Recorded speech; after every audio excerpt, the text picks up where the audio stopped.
السلام عليكم، مرحبا بكم معايا في فيديو جديد. ان شاء الله كامل تكونوا بخير. لو كنتي اول مره تدخلي لقناتي مرحبا بك حبيبتي. ما تنساوش تشتركوا وتفعلوا الجرس وتعليقاتكم الزينه حبيباتي وغالياتي. اليوم راح ندير معكم شوربه فريك اكسبريس توجد بسرعه في نصف ساعه، تكون واجده عندكم بطريقه سهله ومقادير جد مضبوطه خاصه للمبتدئات. هذه الشوربه فريك تجي روعه في البنه، تجي بنتها عسل ما شاء الله، قوام تاعها كيما راكم تشوفوا تجي حميمره. الله الله، ما عليكم غير تشوفوا الوصفه من الاول للاخير وتشوفوا النصائح ايضا. لو كنتي اول مره دخلتي قناتي نقول لك مرحبا بك حبيبتي، نورتيني وشرفتيني. بعد ما نصلوا على الحبيب المصطفى عليه الصلاه والسلام نروحوا للطريقه. عندي هنا طرف تاع اللحم، نتوما عندكم الاختيار، ديروا دجاج، لحم، ديروا البقري يعني اللي عندكم في البيت.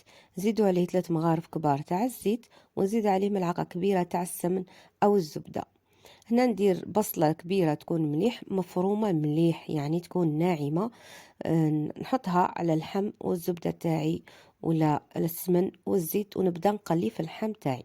السر الاول باش تجي شوربه فريك تاعكم بنينه لازم تتقلى مليح، يعني واحد 20 دقيقه وانا نقلي في اللحم مع البصله والزيت. نقليهم مليح مليح باش تجيني الشوربه تاعي بنينه. ما تتقلقوش عليها البنات، خليوها تتقلى على مهلها كما نقولوا في خاطرها.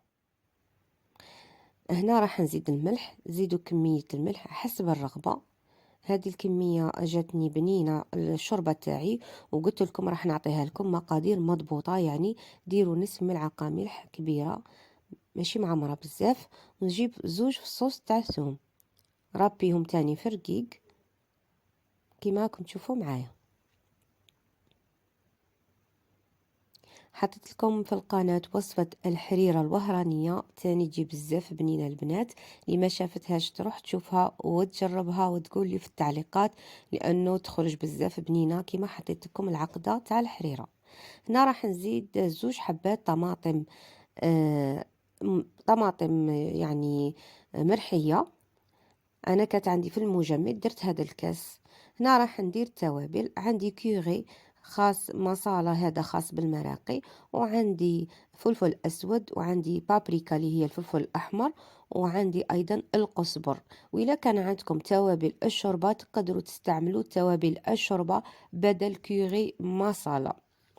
هذه هي التوابل اللي راح نستعملوها، ما نكتروش بزاف لي زيبيس، وهكا وراح تجي الشوربه تاعنا بزاف بنينه. هنا نروح نجيب الفريك تاعي نديرو في غرفيه كيما هكا، ندير 4 ملاعق كبار، 4 مغارف كبار تاع الفريك، نغسلهم مليح بالماء، راح نصفي هذا الماء. وبعد ما تقلات معايا مليح هذيك الطماطم مع الاخر، راح نزيد الفريك تاعي مع الاول. هي تقدروا ديروه مع الاخير كي يطيب اللحم، وتاني كي ديروه مع الاول راح كل شيء يطيب مع بعض، يعني غير تلغقوا لا كوكوط وتحلوها تلقوا كل شيء طاب. نخلط مليح ونخليه يزيد يتقلى واحد 5 دقائق فقط. بعدها راح نمرق الشوربه تاعي بالماء يكون يغلي كما راكم تشوفوا، ما نحطوش مباشره على اللحم، نديرو في ليكوان ونفرغ لتر ونصف. قلت لكم مقادير مضبوطه، ديروا لتر ونص تاع الماء. اكيد راح طيبوه في لاكوكوط، ونزيد القزبر حشيش هكا كيما راكم تشوفوا، ندير ربطه مليحه تاع قزبر تاع الحشيش، ونزيد تاني شويه تاع الكرافس، ما نكثرش، شويه فقط تاع الكرافس كيما راكم تشوفوا. نغلق لاكوكوت تاعي البنات ونخليها 40 دقيقة، نص ساعة حتى 40 دقيقة على حسب نوعية اللحم اللي تستعملوه. إذا كان دجاج نصف ساعة يكون طيبة معكم، إذا كان غنمي ولا بقر ممكن حتى 40 45 دقيقة تكون الشوربة فريك تاعكم واجدة كما راكم تشوفوا معايا البنات.